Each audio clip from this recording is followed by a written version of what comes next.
तालिबान राज में अफगानिस्तान के हालात बद से बदतर होते जा रहे हैं। अफगानिस्तान के आर्थिक हालात इतने खराब हैं कि लोग भूख से तड़प रहे हैं। बैंकों में नकदी नहीं है, तालिबान सरकार के पास फंड नहीं बचा है, व्यापार ठप है और आम जीवन त्रस्त हो चुका है। ऐसे में अफगानिस्तान से ऐसी खबर सामने आई है जो किसी के भी रोंगटे खड़े कर सकती है। दरअसल अफगानिस्तान में तंगहाली का सामना कर रहे एक पिता को अपने परिवार का पेट भरने और उन्हें जिंदा रखने के लिए अपनी 9 साल की बेटी को बेचने के लिए मजबूर होना पड़ा। खबर है कि 9 साल की परवाना मलिक के पिता अब्दुल मलिक ने उसे 55 साल के एक अधेड़ उम्र के शख्स के हाथों बेच दिया। उनकी मजबूरी सिर्फ इतनी थी कि उनके पास अपने परिवार का पेट भरने के लिए पैसे नहीं थे। खबर के मुताबिक अब्दुल मलिक ने 55 साल के कुर्बान मलिक के साथ पिछले महीने अपनी 9 साल की बेटी परवाना का सौदा किया था। अब्दुल मलिक ने बताया कि उनके परिवार में 8 लोग हैं। सब लोग पहले भी शिविर में रहकर गुजारा करते थे, लेकिन तालिबान शासन के बाद से उनकी नौकरियां चली गई हैं।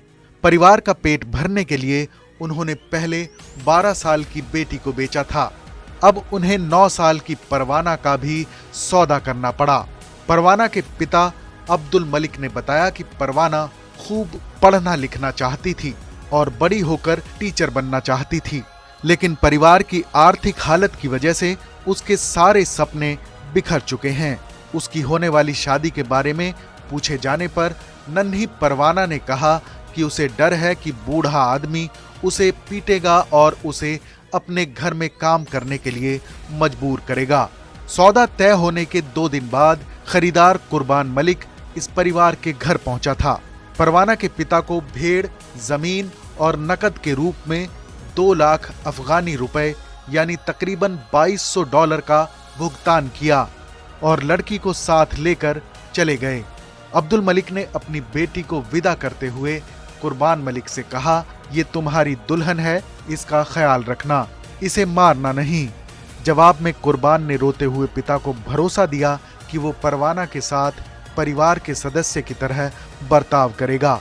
ऐसा ही एक मामला पड़ोस के घोर प्रांत में भी सामने आया था, जहां 10 साल की मोगुल को एक 70 साल के शख्स के हाथ बेच दिया गया। तालिबान का शासन शुरू होने के बाद से ही अफगानिस्तान में लड़कियों की सौदेबाजी तेजी से पनप रही है। ये पुरानी परंपरा अफगानिस्तान में फिर से सर उठा रही है और आर्थिक तंगी के चलते लड़कियों की सौदेबाजी में लगातार इजाफा हो रहा है।